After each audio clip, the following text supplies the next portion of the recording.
I never thought a simple snow fence would turn my quiet life in Buffalo, Minnesota, into a full-blown war with the most insufferable woman I had ever met.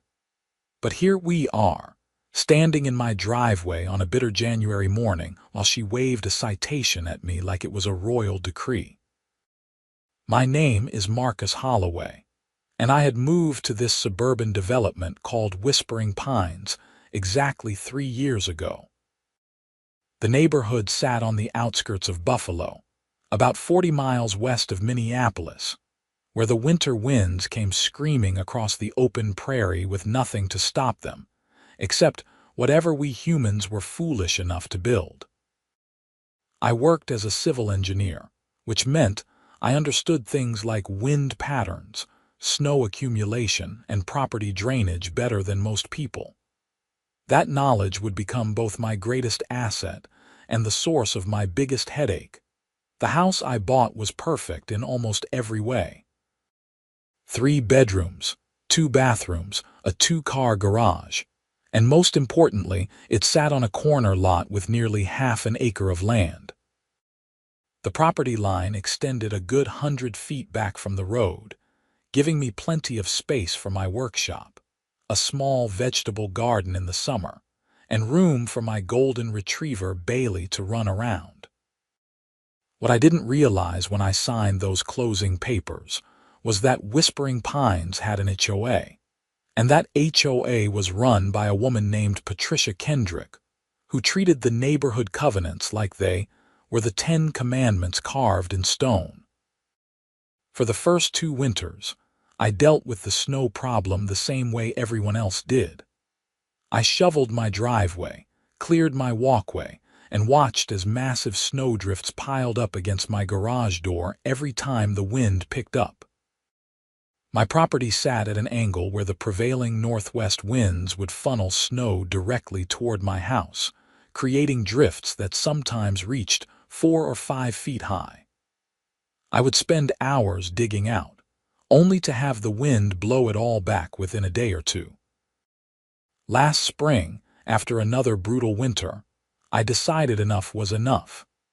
I did my research, consulted with some colleagues who specialized in wind engineering, and came up with a solution that was both practical and proven effective. I would install a snow fence along the northern edge of my property, positioned strategically to break up the wind and cause the snow to accumulate in a controlled area well away from my house and driveway. Snow fences are common in rural Minnesota. Drive along any country road in winter, and you will see them. Simple wooden slat fences or orange plastic barriers that redirect wind and control snow accumulation. They are not pretty, but they work incredibly well. The science is straightforward. The fence creates turbulence that causes the snow to drop out of the wind in a predictable pattern, typically starting about 10 feet downwind and extending for roughly 30 to 35 times the height of the fence. I spent 3 weekends in October building my fence.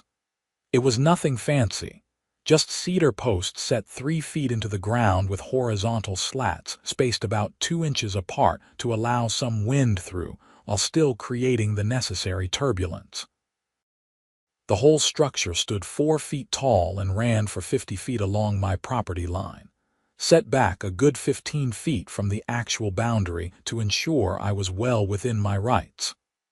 I painted it a nice dark brown that matched my house trim, making it as aesthetically pleasing as a snow fence could be. The first snow came in mid-November, just a dusting really, but enough for me to see that my fence was working exactly as designed. The snow accumulated in a neat drift about 20 feet behind the fence, leaving my driveway and the area around my house completely clear. I was thrilled.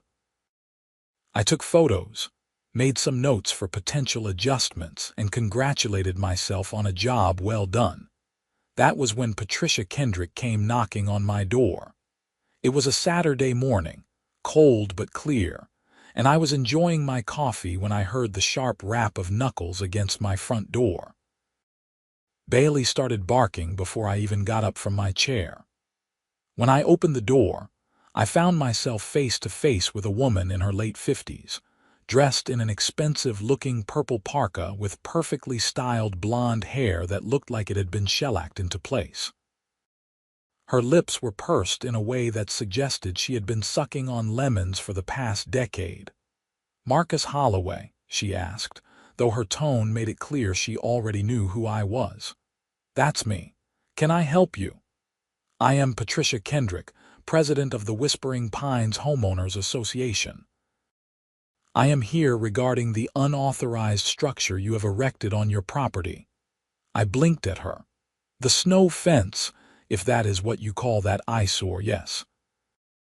I have received multiple complaints from neighbors about the unsightly addition to your property, and I am here to inform you that it violates Section 7, Paragraph 3 of our community covenants." I leaned against the doorframe, trying to keep my voice level. "I read through the covenants before I built the fence. There is nothing in there about snow fences or wind barriers."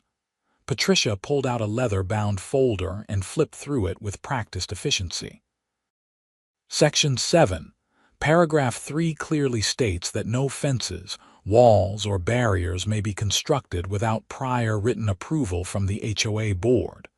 You did not submit any plans for approval, Mr. Holloway. That section refers to privacy fences and decorative walls. A snow fence is a temporary seasonal structure designed for snow control. It is common agricultural and residential infrastructure in Minnesota. Temporary or not, it is a structure, and it requires approval. I am giving you until the end of this month to remove it, or the HOA will be forced to take action." She handed me a formal notice printed on expensive-looking letterhead. "You have got to be kidding me. This fence is positioned entirely on my property. It is not blocking anyone's view, and it serves a legitimate practical purpose. The rules are the rules, Mr. Holloway. We have standards to maintain in Whispering Pines. If we allow one homeowner to construct whatever they please, where does it end? This is a community, and we all must make sacrifices for the greater good." "Sacrifices? I am trying to keep my driveway clear. This fence doesn't affect anyone but me." Patricia's smile was colder than the November air. "You have until November 30th. Good day, Mr. Holloway." She turned on her heel and marched back to her pristine white Lexus SUV parked at the curb. I watched her drive away, feeling my blood pressure rising with every second. Bailey nudged my hand with her nose, sensing my agitation. I spent the next few days researching everything I could about HOA regulations, property rights, and Minnesota law. What I found was both encouraging and frustrating. Technically, HOAs had broad authority to enforce their covenants, but those covenants had to be reasonable and could not prevent homeowners from making necessary improvements to their property. The question was whether a snow fence counted as a necessary improvement. I decided to fight back. I drafted a formal response to the HOA, citing Minnesota Statute 515B, which dealt with common interest communities.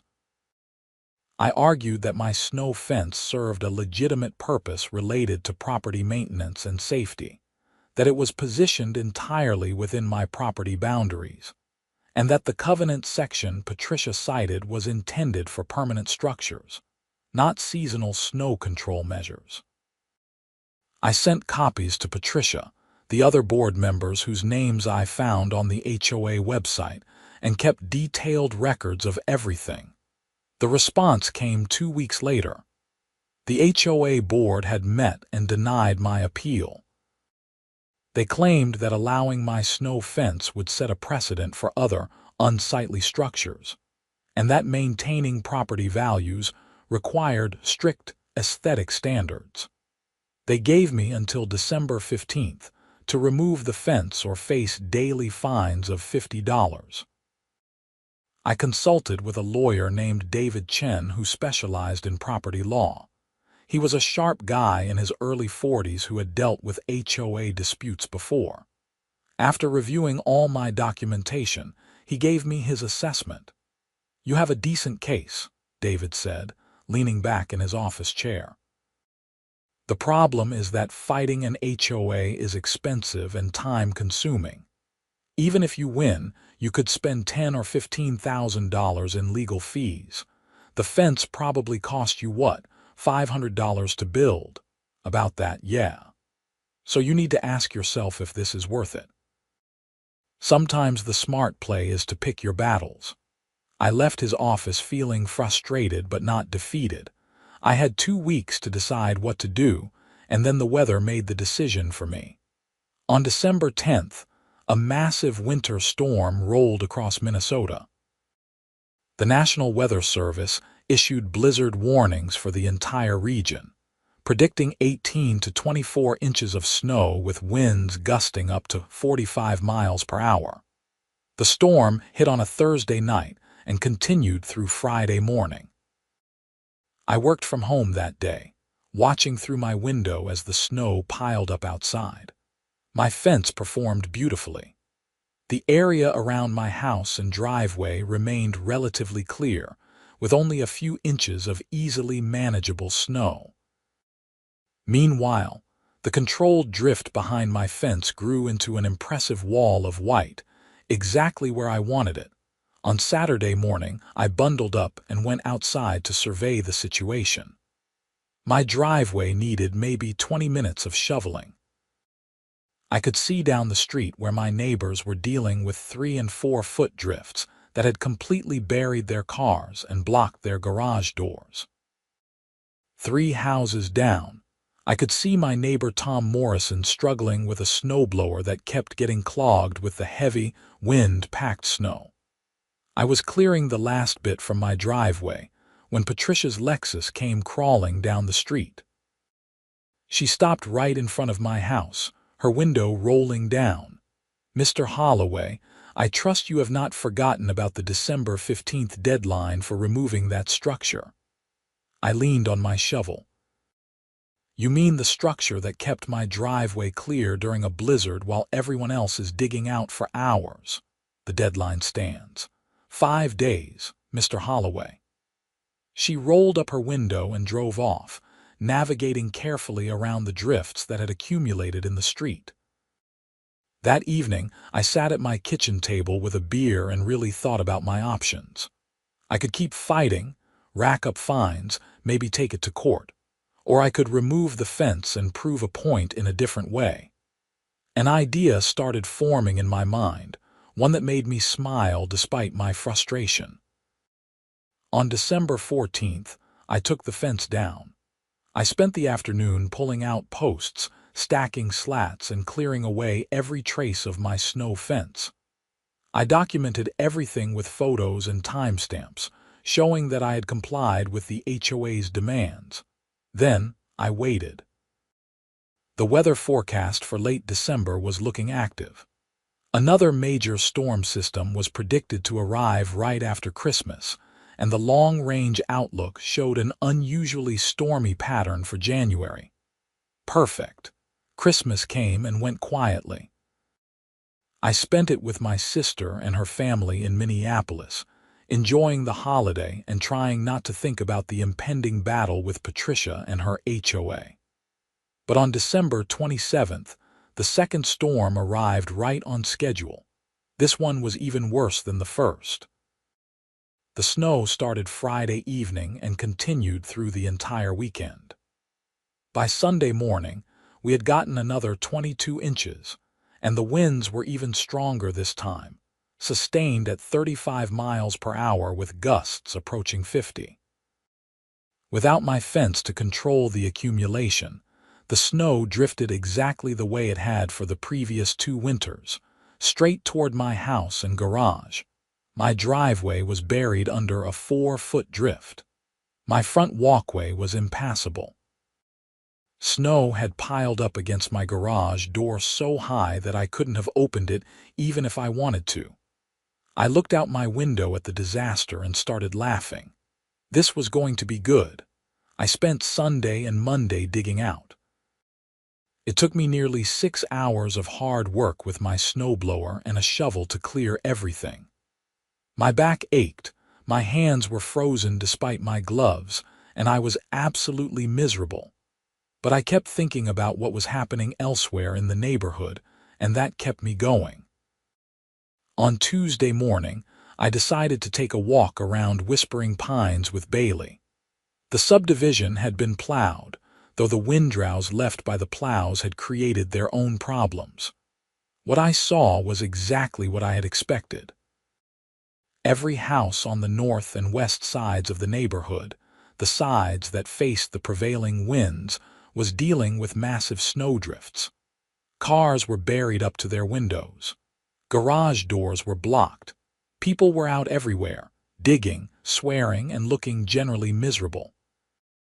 But the houses on Meadowlark Lane, the street that ran parallel to mine and sat directly downwind from where my fence had been, were in particularly bad shape.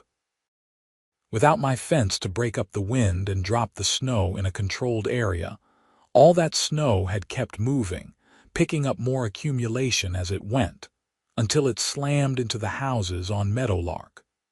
The drifts there were enormous, some reaching 6 or 7 feet high. I was walking past a house with a Season's Greetings wreath still on the door when I heard a voice calling out, "Hey, Marcus, hold up a second." I turned to see Tom Morrison trudging through the snow toward me. Tom was a good guy, an accountant in his mid-50s who always waved when we saw each other. His face was red from exertion and cold. "Hey, Tom, quite a storm, huh?" "Unbelievable." "Hey, I wanted to ask you something. Didn't you have some kind of snow fence up earlier this winter?" I could have sworn I saw it when I was out raking leaves in November. "I did. HOA made me take it down, said it violated the covenants." Tom's expression darkened. "You are kidding. That is the stupidest thing I have ever heard." Meanwhile, my car has been buried for 2 days and I have spent probably 8 hours digging out. My snow blower broke yesterday, so I had to finish with a shovel. "Did you file a complaint about my fence?" "What? No. Why would I care about a snow fence on your property? Who complained?" "Patricia said there were multiple complaints, but she never told me who they were from." Tom shook his head. "I bet nobody complained. I bet Patricia just didn't like the look of it and decided to flex her authority. That is how she operates. She drives around looking for violations like it is her full-time job." We talked for a few more minutes before Tom headed back to his house, and I continued my walk. The more I saw, the more vindicated I felt. This was not about me being petty or wanting revenge. This was about showing everyone in the neighborhood exactly what my fence had been doing and why it mattered. By Wednesday, the full impact of the storm was becoming clear. The neighborhood Facebook page was blowing up with complaints. People were posting photos of buried cars, damaged garage doors from snow pressure, and absolutely massive drifts. Several people mentioned that their cars had been damaged by the force of the wind-driven snow. One guy posted that his garage door opener had burned out trying to lift the door against the weight of the snow piled against it. And then Patricia posted, "Dear Whispering Pines residents," her message began. "I understand that the recent winter storms have created challenges for many of us. However, I want to remind everyone that proper snow removal is each homeowner's responsibility. The HOA has arranged for street plowing, but individual driveways and walkways must be maintained by the homeowners themselves. Please ensure that all snow is cleared within 48 hours of the end of any storm, as per our community covenants. Thank you for your cooperation in keeping our neighborhood beautiful." The response was immediate and not particularly kind. People started commenting, asking why the HOA couldn't help coordinate snow removal services, or at least provide better guidance on dealing with the extreme drifting that was affecting so many homes. Someone mentioned that their elderly neighbor couldn't physically clear the amount of snow that had accumulated and asked if the HOA had any resources for situations like that. Patricia's responses were curt and unhelpful. The HOA's responsibility was governance, not services. Homeowners needed to make their own arrangements. The covenants were clear. I was reading through the comments when I saw one that made me laugh out loud.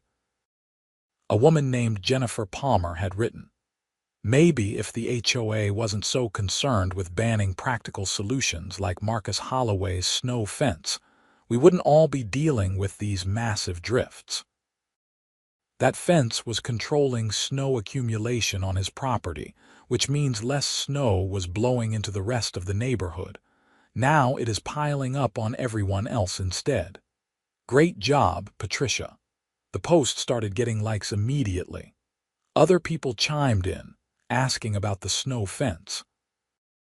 I stayed silent, watching as the conversation developed without me needing to say a word. By Thursday, the narrative had shifted completely. People were openly questioning the HOA's decision to force me to remove my fence. Someone with an engineering background posted a detailed explanation of how snow fences worked, and how mine had likely been reducing snow accumulation throughout the neighborhood. Another person pulled up the exact covenant language and pointed out that it was intended for privacy fences and decorative walls, not functional snow control structures. Patricia tried to defend the decision, arguing about aesthetics and precedent, but she was losing the argument badly. People were angry. They were tired of digging out their cars, and they were looking for someone to blame. Patricia had made herself the perfect target. On Friday morning, I got a knock on my door.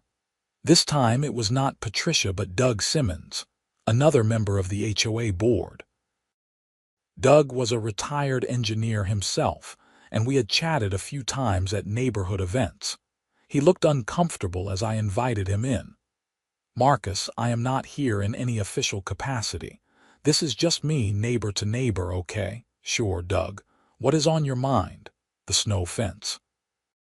I want you to know that I voted against forcing you to remove it. So did Karen Yashida, the other board member. Patricia was the only one who wanted it gone, but as president, she basically railroaded the decision through." "I appreciate you telling me that." Doug sighed heavily.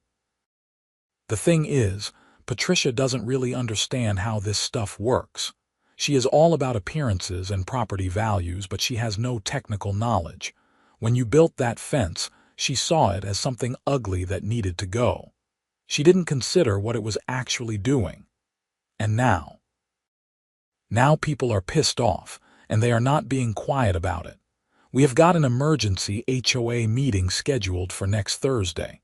There is going to be a motion to revise the covenant language to explicitly allow snow control structures.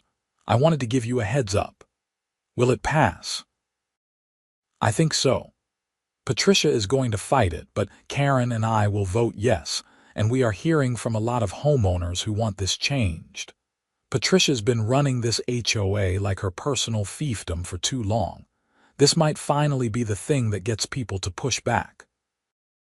Doug left, and I sat there feeling a mix of satisfaction and continued frustration. It was good that people were finally seeing Patricia for what she was, but I had already spent hours digging out from a storm I could have avoided if they had just let me keep my fence in the first place. The following week brought more snow, not as dramatic as the previous storms, but enough to keep everyone miserable. The drifts that had formed during the big storm were still there, now crusted over with ice and even harder to deal with. People were hiring snow removal services and comparing prices on the Facebook page. The mood in Whispering Pines had gone from holiday cheer to bitter frustration. The HOA meeting was scheduled for Thursday evening at 7 at the community clubhouse.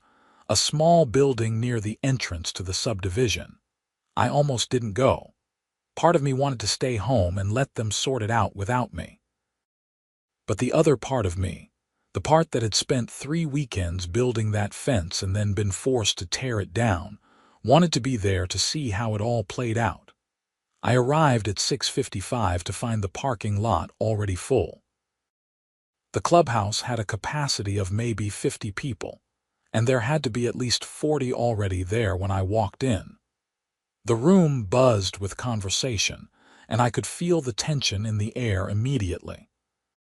Patricia sat at a table at the front of the room with Doug and Karen, looking significantly less confident than she had when she showed up at my door in November. Her expensive clothes and perfect hair suddenly seemed like armor that wasn't quite strong enough for the battle she was about to face. The meeting started promptly at 7. Patricia went through the usual opening business, reading the minutes from the last meeting and giving a treasurer's report. Then came the new business, and the room seemed to lean forward collectively. Doug cleared his throat.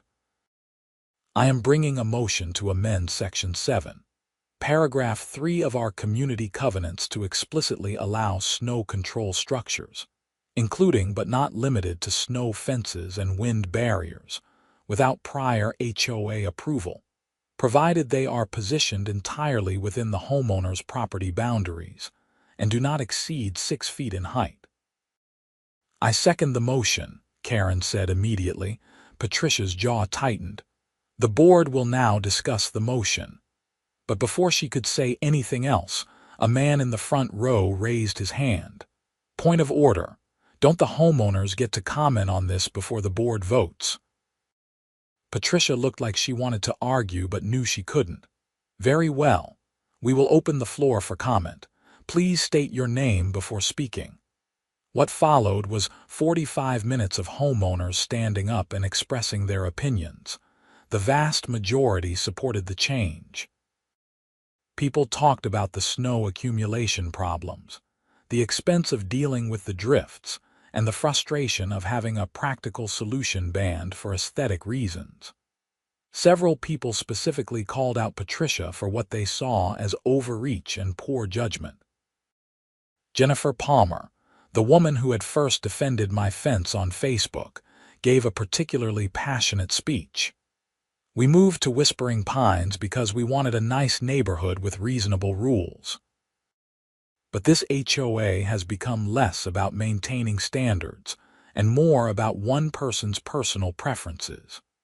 Marcus built a fence that helped not just him but potentially all of us by controlling snow accumulation.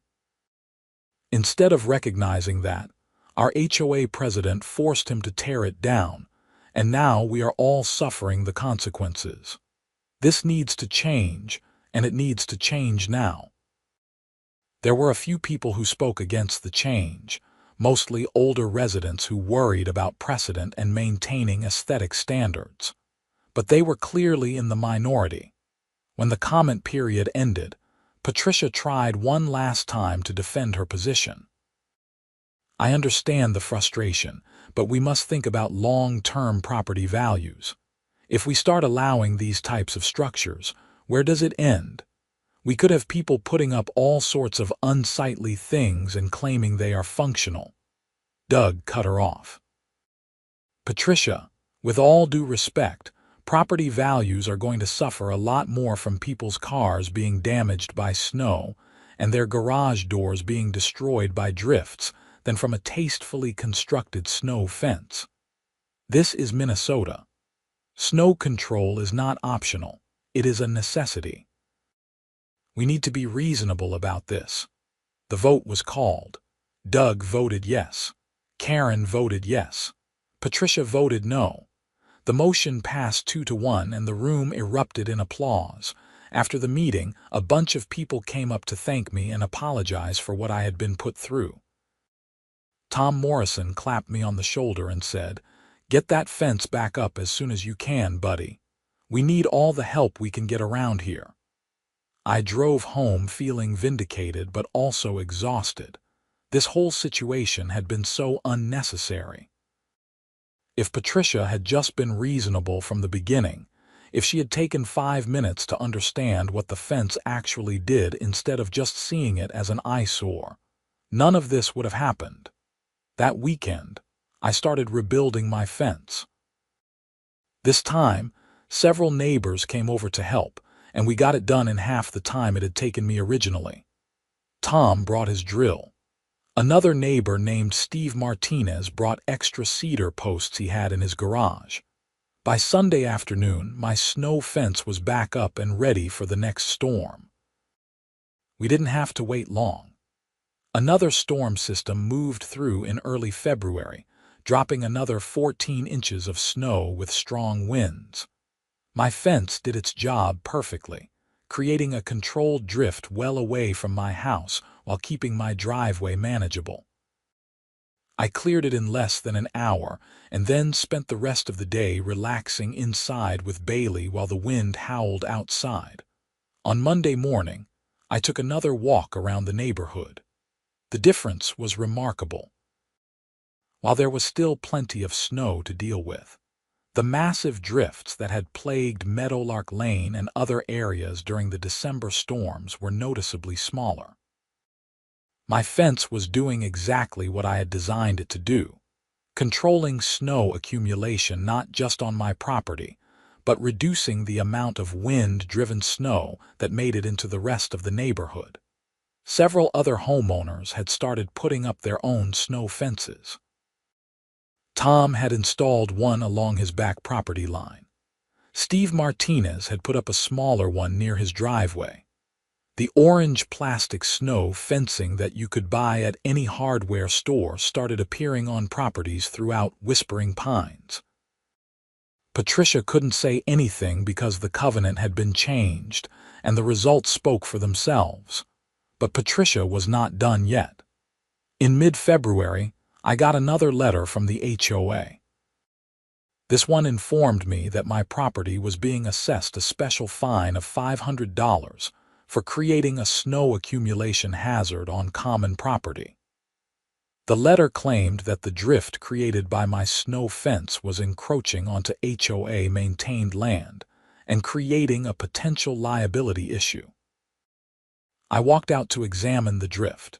It was true that the snow had accumulated in a significant pile, but it was entirely within my property boundaries. I had been very careful about that when I positioned the fence.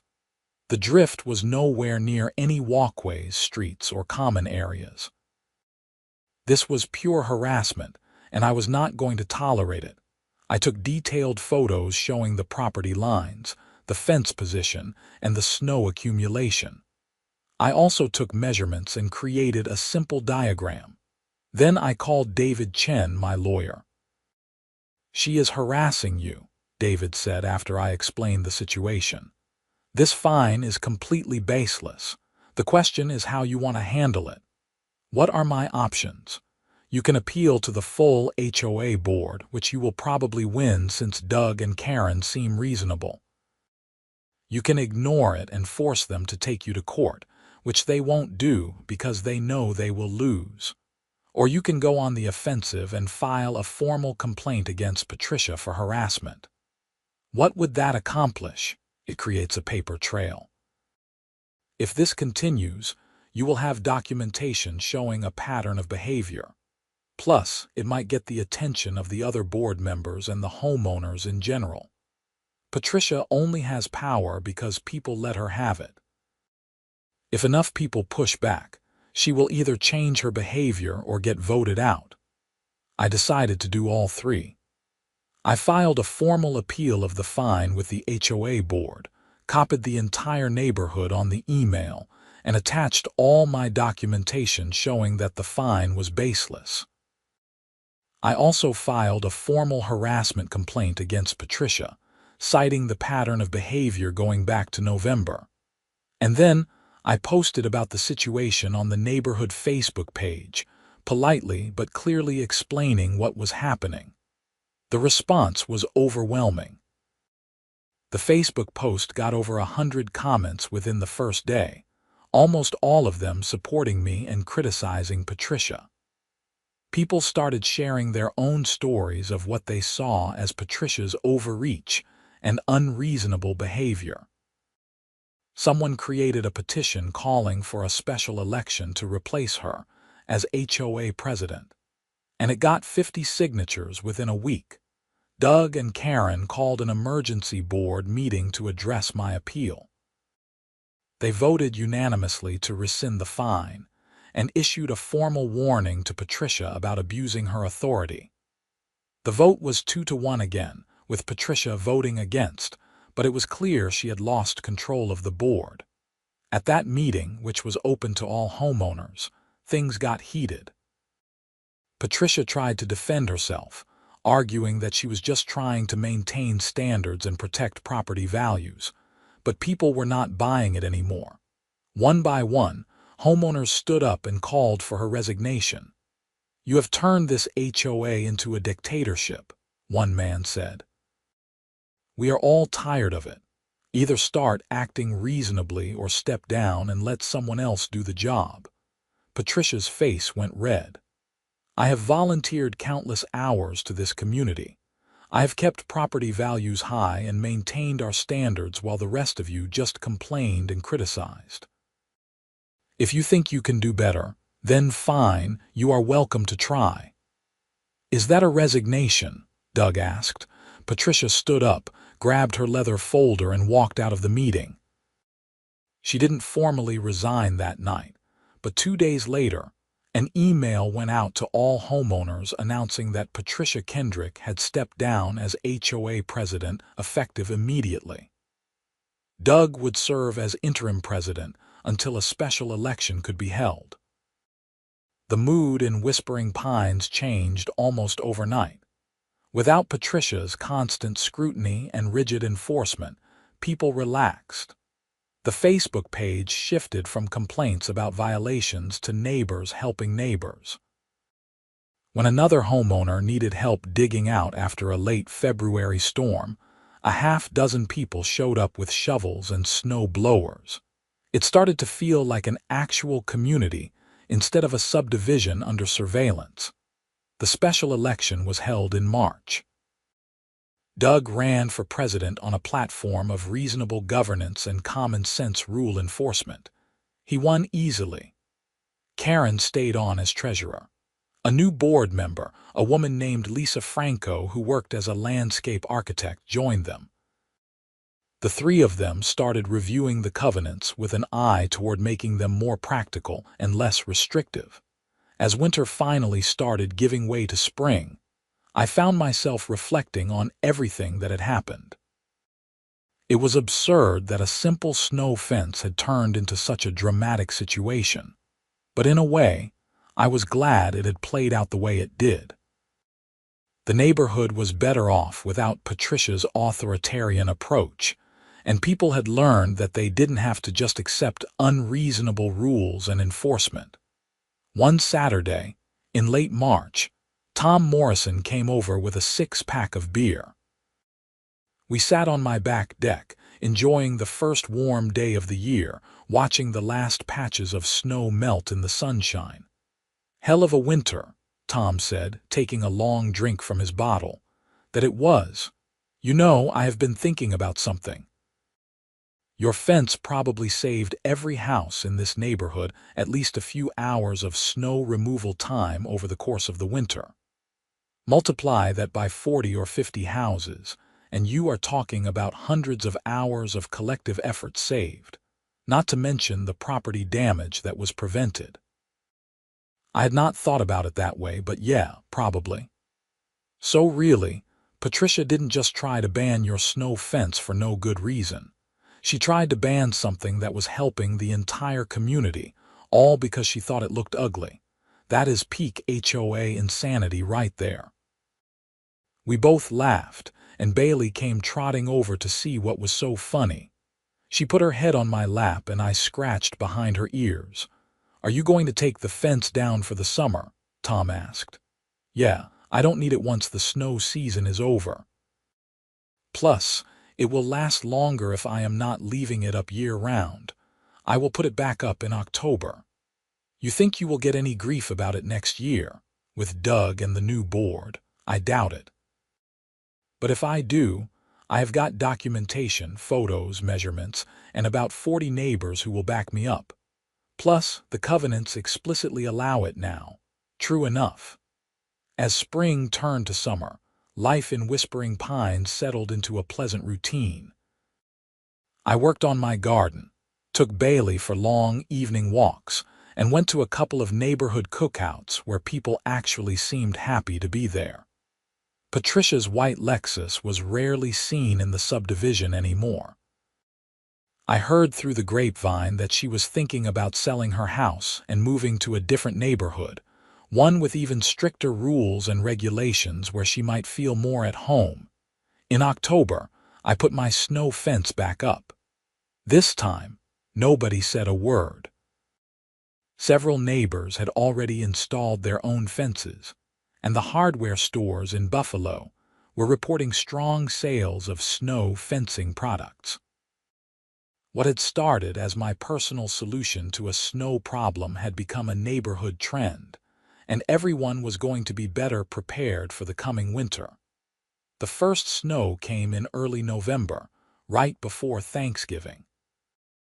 It was a modest storm, just 6 inches or so, but it was enough to see that the snow control measures around the neighborhood were working well. Drifts formed where they were supposed to form, away from driveways and houses, and people cleared their properties quickly and easily. On Thanksgiving Day, as I was preparing dinner for my sister and her family, I got a knock on the door. I opened it to find Doug Simmons standing there with a pie in his hands. "Happy Thanksgiving, Marcus. My wife made too many pies and I thought you might want this one. Pumpkin." "That is really nice of you, Doug. Thanks. You want to come in for a drink, just for a minute. Don't want to intrude on your family time."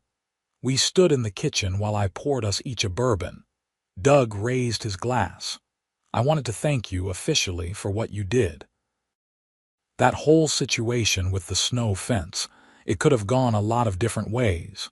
You could have just taken the fence down and let it go. Instead, you showed people what was really happening, and it sparked a change that this neighborhood needed. We have got a functional HOA now, one that actually serves the homeowners instead of ruling over them. That is because you stood your ground. I appreciate that, Doug. But really, I just wanted to keep my driveway clear. Doug laughed. Maybe that is what makes it perfect. You were not trying to be a hero or make a statement. You just wanted a practical solution to a problem, and you were not going to let someone's unreasonable rules stop you. That is pretty much the most American thing possible. We finished our drinks, and Doug headed home to his own family. As I went back to preparing dinner, I thought about his words. He was right in a way. This whole thing had never been about grand principles or big statements. It had been about common sense, practical problem solving, and the willingness to stand up when someone in authority was being unreasonable. My sister arrived with her husband and their 2 kids around 3 in the afternoon. We had a great meal, watched some football, and enjoyed the kind of easy family time that makes holidays special. As evening fell and snow started to fall lightly outside my window, I looked out at my snow fence, standing ready to do its job through another Minnesota winter. The next morning, I woke up to find 3 more inches of fresh snow on the ground. The drift behind my fence was starting to form already, exactly where it was supposed to be. My driveway had barely a dusting. I made coffee, let Bailey out to play in the snow, and started thinking about the upcoming winter season. That afternoon, I got a group text from Tom Morrison. He had started a neighborhood snow removal help group on his phone. The idea was simple. If anyone needed help after a big storm, whether because they were elderly, injured, or just overwhelmed, they could text the group and people would show up to help.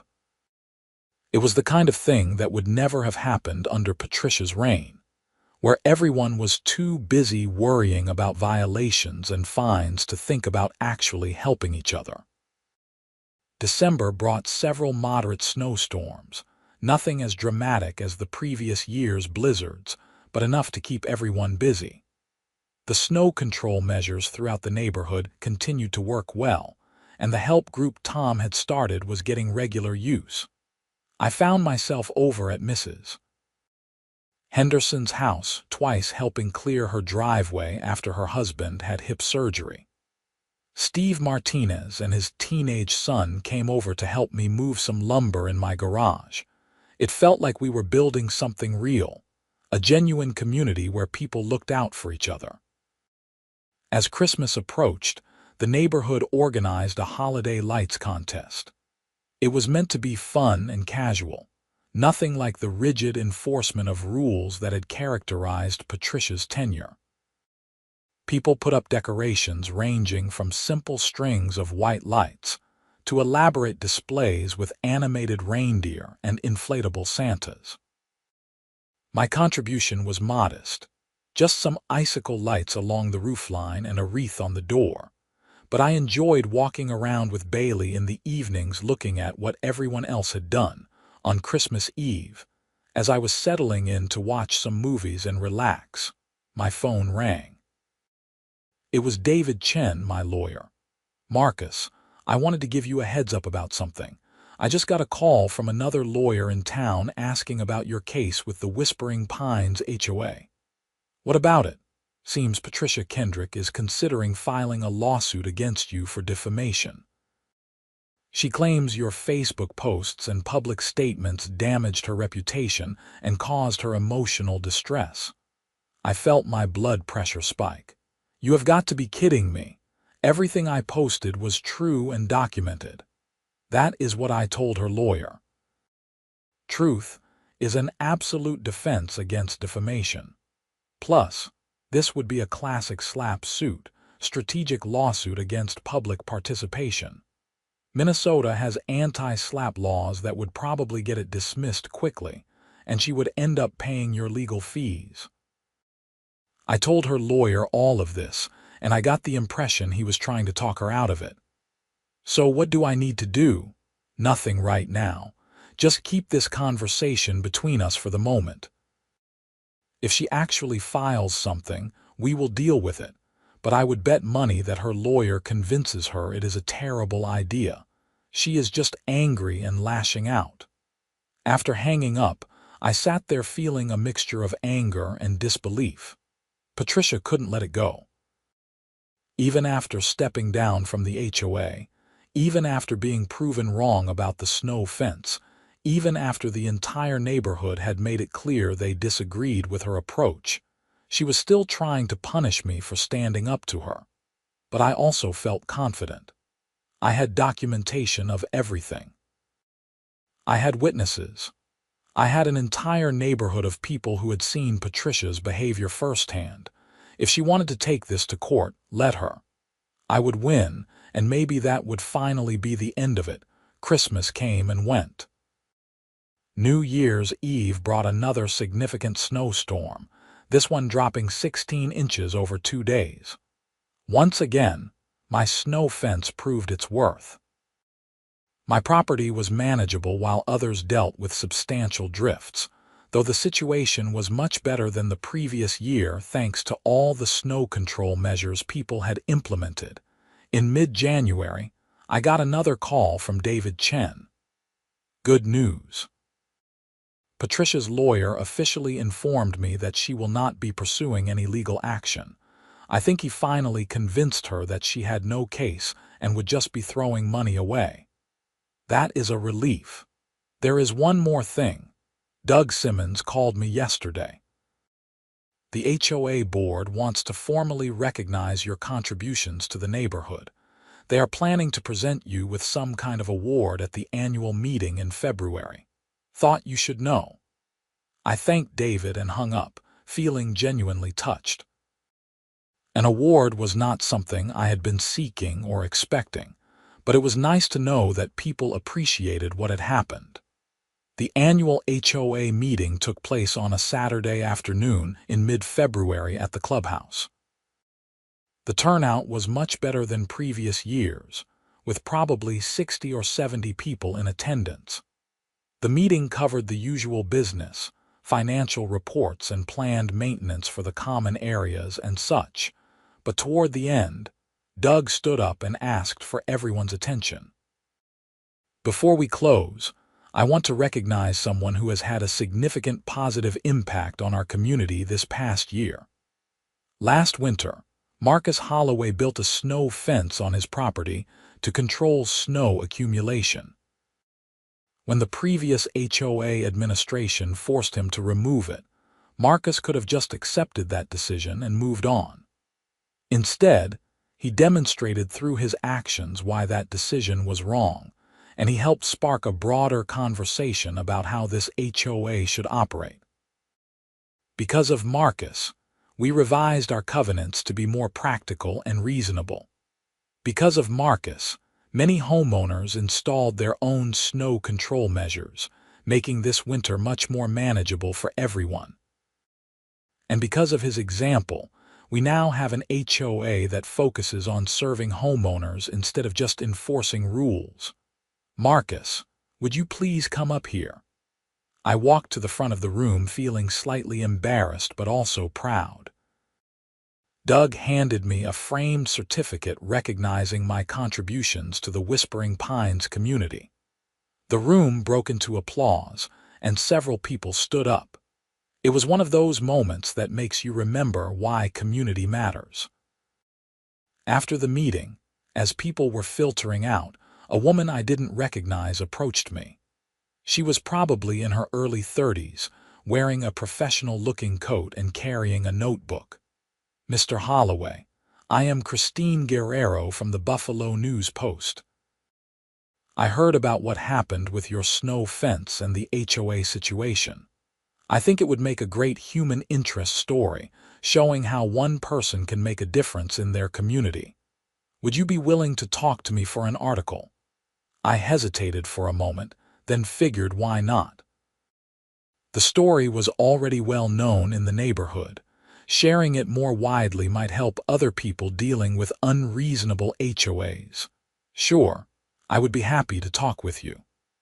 We set up a time for the following week, and Christine came to my house with a photographer. I showed her the snow fence, explained how it worked, and walked her through the whole timeline of events. She also interviewed Doug Simmons, Tom Morrison, and several other neighbors. The article came out 2 weeks later on the front page of the local section. The headline read, "Local Engineers Snow Fence Sparks HOA Reform in Whispering Pines." The article was fair and accurate, laying out the facts of what had happened without sensationalizing anything. It included comments from multiple neighbors about how the neighborhood had improved since Patricia's departure, and how the snow control measures had helped people deal with this winter's storms. The article got picked up by some of the Twin Cities media, and suddenly, I was getting interview requests from local TV stations. I did one interview with a station in Minneapolis, mostly because they promised to focus on the engineering and practical aspects of snow control, rather than just the HOA drama.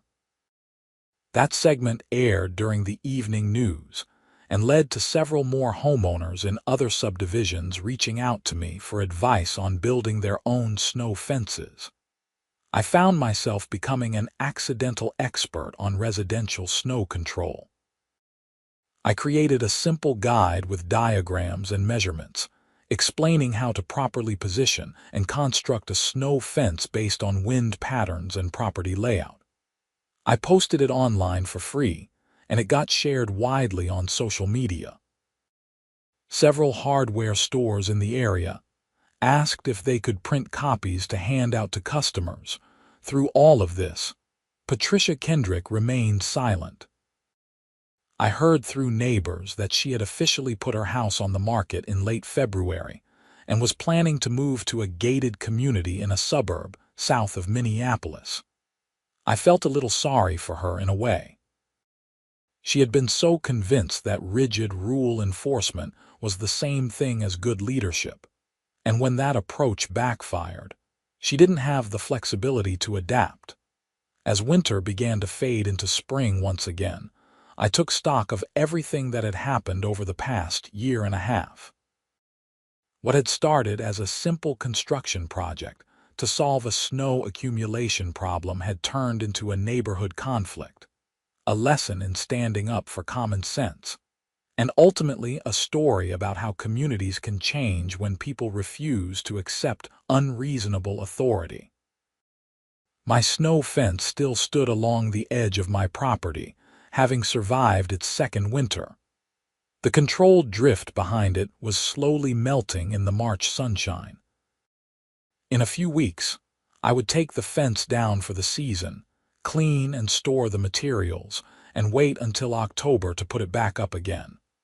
On the last weekend of March, the neighborhood held a community cleanup day. About 30 people showed up with rakes, trash bags, and wheelbarrows to clear away the winter debris and get the common areas ready for spring. I spent the morning working alongside Tom, Steve, Doug, and a bunch of other neighbors, and it struck me how much had changed in just a year. Last March, under Patricia's leadership, a community cleanup day would have been mandatory with strict assignments and probably some kind of inspection afterward. This year, it was voluntary, casual, and actually fun. People brought their kids, made jokes, helped each other with heavy lifting, and genuinely seemed to enjoy working together. As we were finishing up, Doug came over with a cooler full of cold drinks. "Hell of a turnout," he said, handing me a bottle of water. "Yeah, it is great to see." You know what I realized? None of this would have happened if Patricia had just left your fence alone. Everything good that has come from this, the covenant changes, the better HOA leadership, people actually helping each other, all of it traces back to her making that one unreasonable decision. I guess sometimes it takes a conflict to create positive change. True. But it also takes someone willing to stand their ground when they know they are right. A lot of people would have just taken that fence down and never said another word about it. You didn't, and look what happened. I looked around at the neighbors working together, laughing and talking, building the kind of community that people actually want to live in. Doug was right. Standing up to Patricia had been about more than just keeping my driveway clear. It had been about refusing to accept unreasonable authority, about showing people that rules should serve the community rather than the other way around, and about demonstrating that one person really can make a difference if they are willing to put in the effort. That evening, as the sun set over whispering pines and the last patches of snow melted away, I sat on my back deck with Bailey at my feet and thought about the coming year. The fence had done its job. The neighborhood had changed for the better. And I had learned something important about standing up for what is right even when it would be easier to just go along with unreasonable demands. Next winter, when the first snow fell and I put my fence back up, it would just be a routine part of preparing for the season. The drama was over. Patricia was gone. The HOA was functional and reasonable. Life in Whispering Pines had become what it should have been all along, a community of neighbors looking out for each other, and sometimes that is the best ending you can ask for. Not some dramatic resolution or grand victory, just things working the way they should have from the beginning. My snow fence had helped make that happen, one winter storm at a time.